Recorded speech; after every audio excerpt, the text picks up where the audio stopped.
Hello guys, my name is Marco Landry and today I'm going to be replacing my multi-display on my Yamaha R3. So this is the OEM tachometer slash multi-display slash speedometer that comes with the bike, and as you can see it's fairly big. I'm going to be replacing this with the HM M3 Dash. So this little package is only small in size, but it's packed with a bunch of different features. It will not only replace my multi-display, but it will also be my lap timer and my data logger. And in terms of hardware, it comes with a bracket, a mounting bracket that's going to be specific to your bike. It also comes with this little module here, and this module will interface between the wire loom that was connected to the OEM display, and from there, after that, you use that cable that's supplied by HM to go from this module to the M3 Dash. So that's the hardware that comes with the unit. And this unit is really cool because there's a bunch of different ports in the back here that you can see. So all these ports will allow you to capture extra information about your bike. Keep in mind that a lot of these modules are optional. So for example, if you wanted to capture information about the brake pressure, you need to buy that extra connector or hardware to interface with this. In my case, I'll just go bare bones to start with, but over time I'll add more functionality. That unit can be fully configured to meet your requirements. And what I mean by this is that you have the ability to configure the display to your liking. It will only show you the information that's of interest to you while you're riding. You can also configure, there's a bunch of little LEDs here. You can configure these LEDs to do different things. So some of them can be based on a specific threshold. So if your temperature goes above a certain value, the light will go on. Same thing for a gas level. If your gas level is low, then another LED will be lit on your screen. Or if you have your best lap, then something else will be turned on.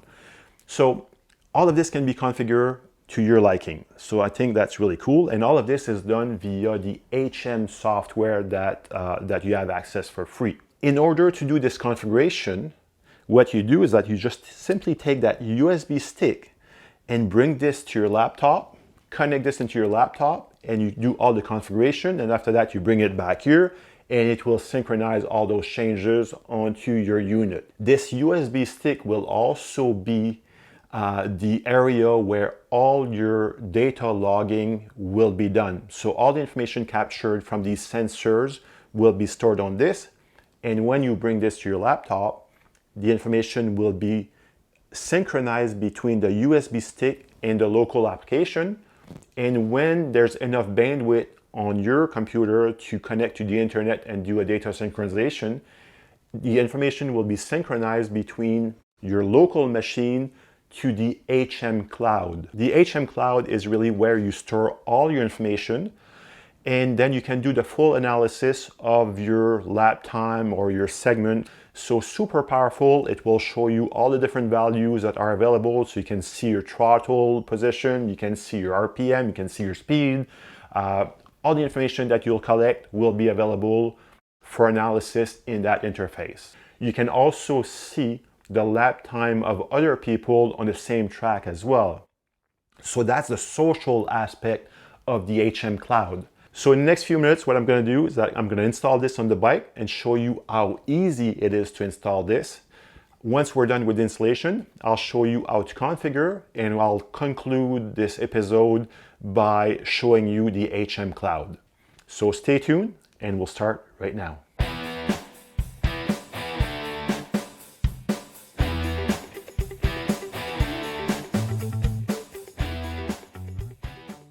Okay guys, so the first step here will be to mount the unit itself on the mounting bracket. There's a small bag here with all the hardware. So I'm just going to open this up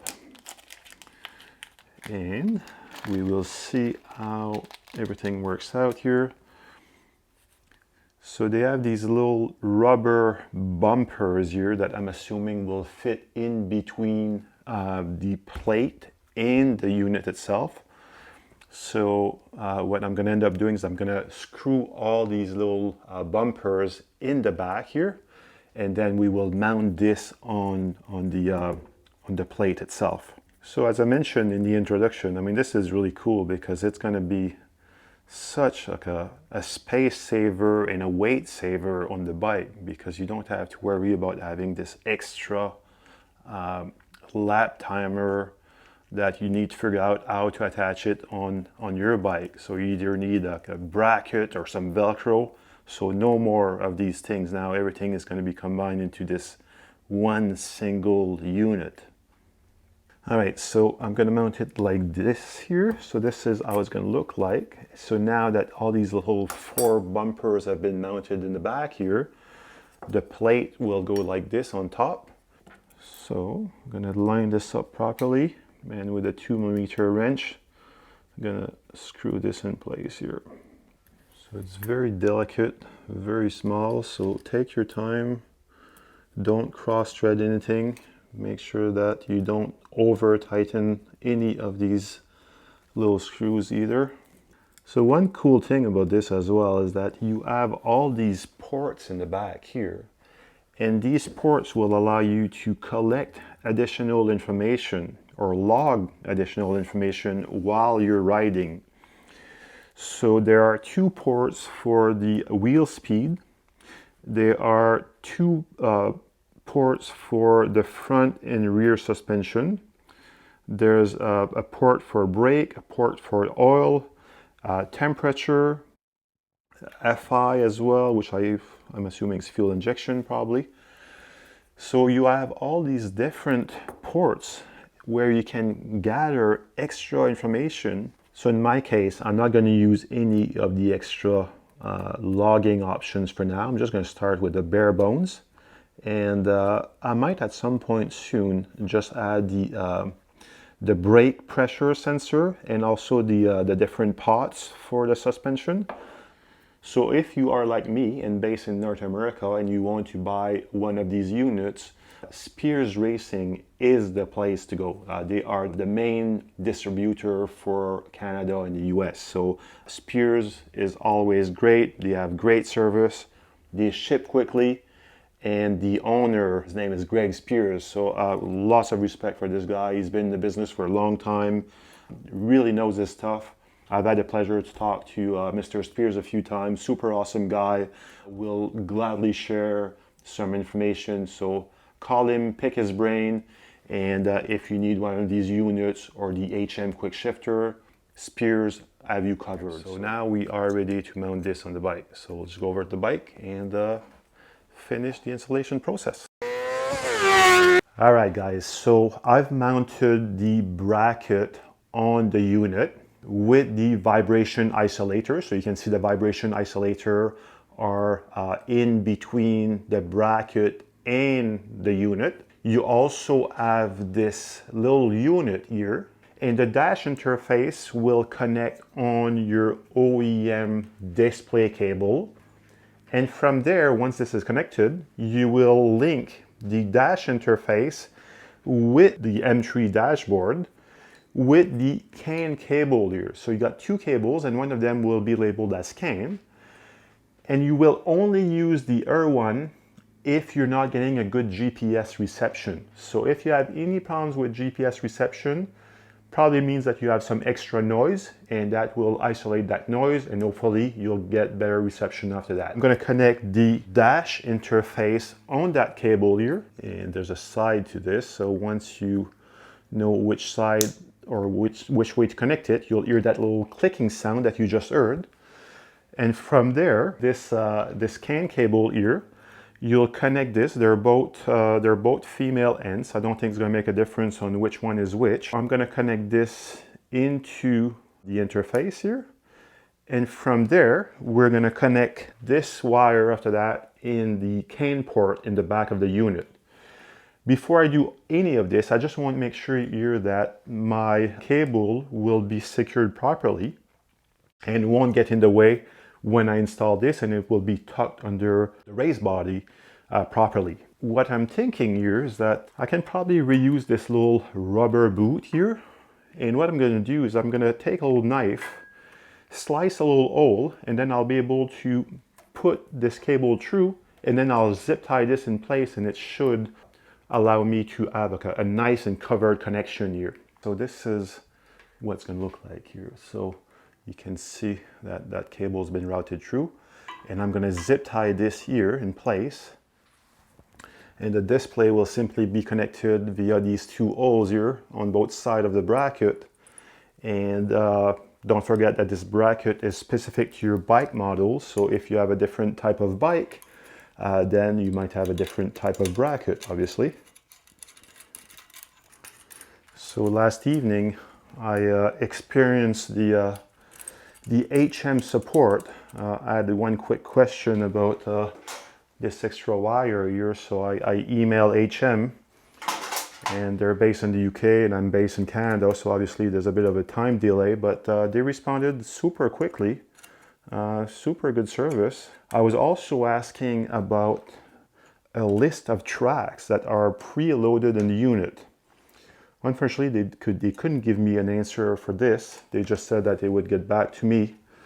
So I think the person in support didn't have that type of information. So if I get that list of tracks that's pre-configured in the unit before I finish the video, obviously I will let you know. If not, stay tuned. It will be posted on my website as soon as I have this information. All right, so that looks good. And again, this wire will be connected on the CAN port in the back. And these little connectors are directional, so you have to make sure that you connect it the right way or the proper way. No one's going to see this front part here, so I'm okay with this. Doesn't have to be super nice or super sexy here. That's going to be covered by my erased body work. Okay. So what we're going to do now is going to take the memory stick, and we'll go on the computer inside, and we'll load all the information, make sure that everything is configured properly, and then we'll start the bike. So now I'm at the computer.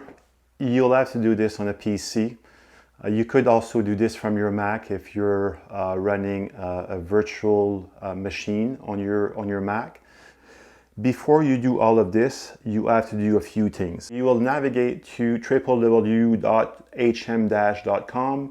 You will then create an account and log in. Once you're logged in into the web interface, you can register your device, and from there you can download the software. Once you have the software downloaded, you can install it, obviously. And once it's installed, we'll plug in the USB key, and we can set up everything, we can configure everything. Once this is done, you can simply eject your memory key, and then we'll reinsert this back on the HM unit on the bike, and you're all set to go riding. Okay, so the memory stick has been connected. Nothing is really happening right away, so you will see that at the bottom right of the screen, there are two icons, and these two icons are the data logging, or the HM data logging, and also the trackside server. So this is the application that will synchronize the content between your local machine and the cloud. If I right click on the HM icon, you will see a few options here. So you can open the trackside workbench, so the local copy of your content will be accessible there. You can go to the HM cloud, or you can set up your unit by clicking on configuration tools. So I'm going to start with this first. So if you click on configuration tool, so once you've determined the motorcycle type here, you will have to determine if you want to measure in kilometers or in miles. You can also set up your time zone, and obviously that's going to have an impact on how the name of the files will be written to the disk or the USB drive. You have the option to turn on telemetry. In my case, I don't have any telemetry, wireless telemetry, so I'm not going to do anything with this value. And then you can set up when you will get the warning level for the temperature. So if I go to the second tab, or the display tab at the top here, you'll see that the unit will switch from idle to the main screen when the RPM goes above 5,000 RPM, or if the speed goes above 20 kilometers per hour. So obviously you can change this, or you can just have one value if you wanted to. So that's totally up to you. You configure this to your likings. And then on the unit itself, you have the ability to switch between different screens. So to switch between screens, you will simply double tap on the frame of your M3 dash, and it will switch from screen to screen, and you can select what screen will be available. So you can see there's different options. So again, this is something that you set up to your likings.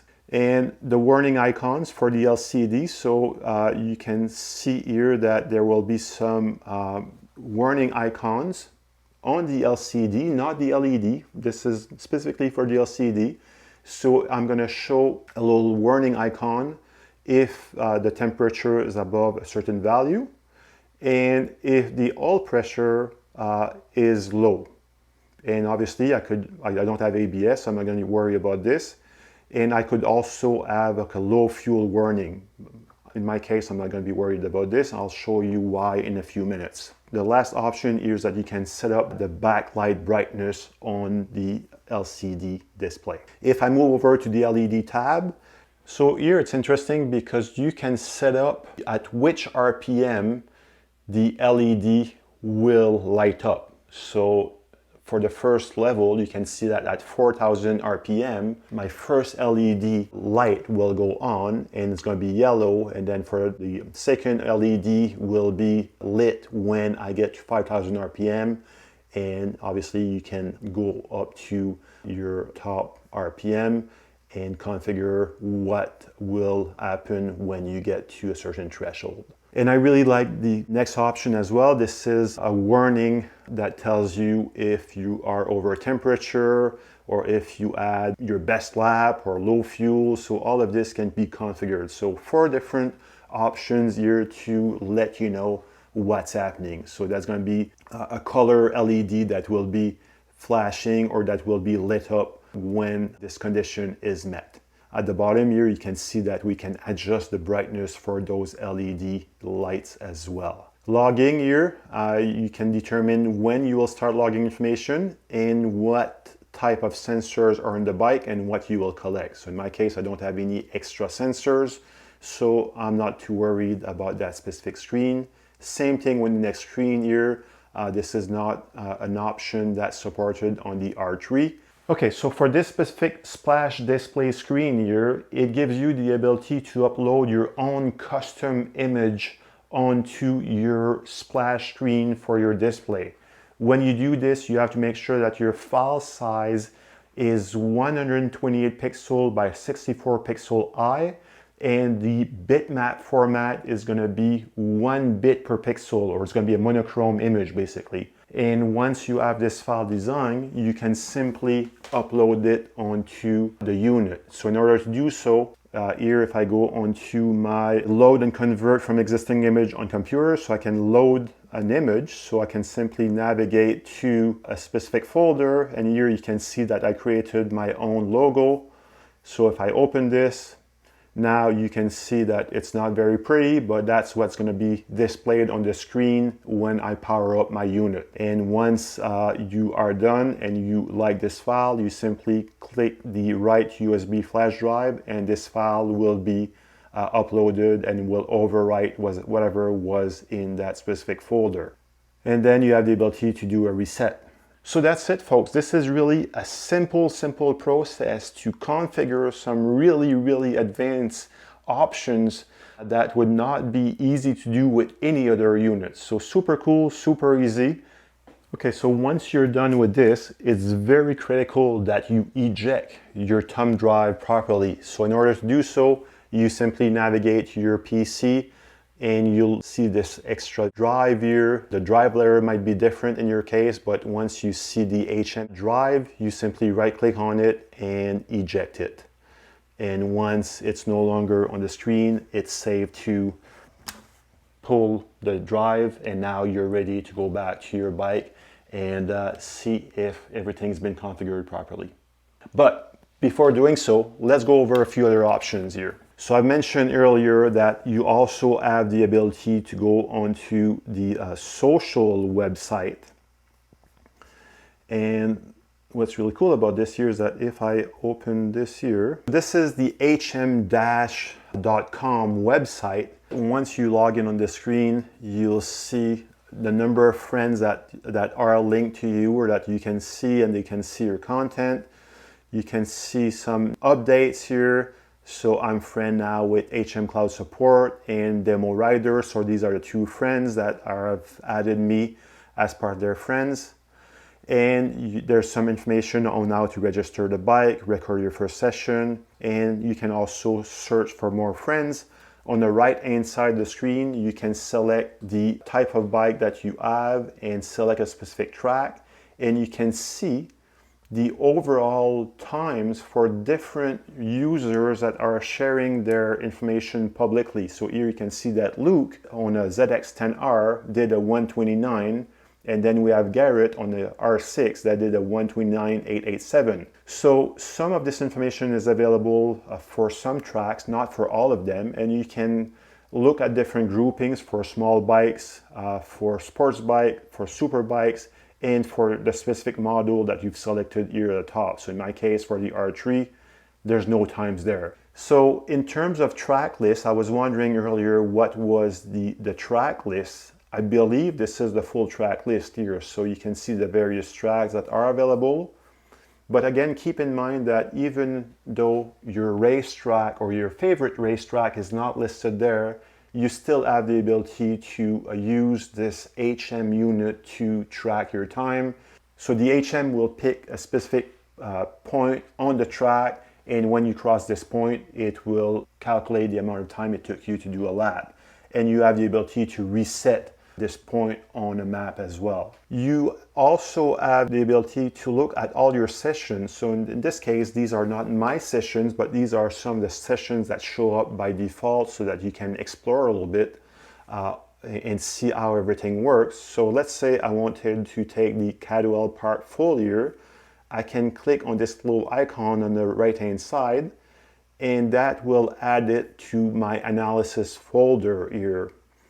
So it's going to take a few minutes, it's going to crunch the information. So you can see already on the right hand side, you have the track map. You have all the data points that have been captured, and all these data points are presented on the screen. And then from there, you have the ability to change the measurement unit from kilometers to miles per hour. You can change the layouts as well for the screen. And you have the ability as well to filter and add some bookmarks and compare sessions. It really gives you a ton of information that you can look at. You can remove some of those values if they're not important to you, or if you're not capturing them, they won't show up. But it gives you the full view of what's happening while you are riding. And then obviously you can scroll down to the previous laps, and you can make this bigger or smaller to have more information. So really well done, really easy to use. I mean, I haven't done a lot of analysis yet, but I think it looks very good, very powerful, very easy to use. I mean, there's a lot of content here. It looks complex, but I've just basically click around a few times before recording this to make sure that I knew what I was talking about. So it took me a few minutes to do the full tour of the interface and really be able to understand what was happening. So super well done. The other thing that's of interest here for you guys will be the bikes tab here. So here you have the ability to add your bike, and then you will also need to link it to the unit. So this blurred value here is the serial number of my unit. So obviously you will have different value in your case, and you'll need to input this once you set up your new bike. So setting up a new bike is fairly easy. Just click the plus, and then you have the ability to register a new device after that, and you can link a new picture to this new unit as well. So when you click on the device tab here, or the device menu, you will see here that you have the ability to change who can view your sessions. So the data privacy settings can be adjusted here so that you can keep your data private, or you can allow other people to view the content, or only your friends to view the content. So very powerful in terms of sharing. And the social aspect, in my opinion, is very cool because you can see how other riders are performing on the same racetrack as you. So overall, I'm happy. I think it's super well done. There are two things that I would improve. The first one is the track management option. It would be nice if users would have the ability to create a track map and upload it so that other people can pull it and download it and install it on their device. I think that would be really cool. So if I'm racing at a track that's not published by HM, other users might be able to upload it, set the start and finish line, and then you have the ability to have a social gathering around this track and see how other people are doing. So I think that would be really cool if that was in place. And maybe it is, maybe I haven't seen it, but that was one of the first reactions that I had, because none of these tracks are the tracks that I'm riding. So my tracks are in Canada, and none of the Canadian tracks seem to be published on the HM Cloud. So I'm back on camera, guys. I was doing some video editing, and I guess some of the information I recorded was not very accurate the first time. So the second point I wanted to make was about the pricing for the HM Cloud subscription. So in the overall purchase price of the unit, you get access to the HM Cloud and the data viewing services for free for 1 year. Year number 2, you will have to renew that subscription to be able to leverage the data viewing services. And that's going to cost you 150 sterling pounds, or about $200 US, which is very expensive in my opinion. And the point that I was making initially in the video when I was covering that point was that I think it's really expensive for what you get out of it, and I would hope that HM will be able to perhaps change that pricing and make this a bit more appealing, because otherwise I think it might be even more advantageous to go with the AIM Solo data logger unit versus the HM unit. I'll leave this up to you, but that was my only negative point, that the pricing at $200 USD per year, it's a bit steep. Okay, so now we have the memory stick all programmed, hopefully all programmed. So I'm going to insert this back into the unit, and we will simply turn the key on and see what's going to happen next. Well, it's a good sign, and the logo is there. Looks a bit better on the small display. And oh, the fuel level, we saw the fuel level there. There's a message here indicating that maybe that's a code of some sort, I'm assuming. We're neutral, we can see the RPM, we're at 0 kilometers per hour, and the engine temperature. So let's start the bike and see what's going to happen next.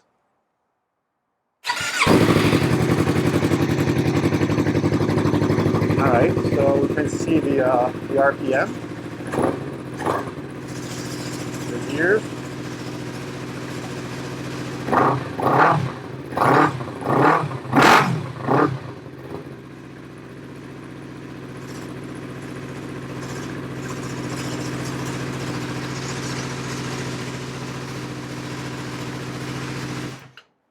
So we noticed that the screen changed from standby mode to ready to ride mode. That was interesting. So we couldn't tap on the outside edge earlier. So now I just want to see if I double tap, if we're getting...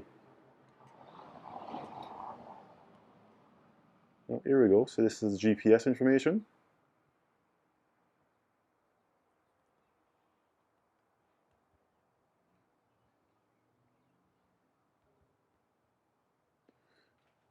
So the sensitivity is a bit off. I mean, it takes a bit of tapping. It's not super fast. And I guess this is what we're going to see when we're ready to ride. The predictive lap and the last lap, the gear, the amount of time, temperature, RPM, and the lap. So very comprehensive, very well done. And if we tap again, we're back to the standby screen. So standby screen, our GPS, more GPS.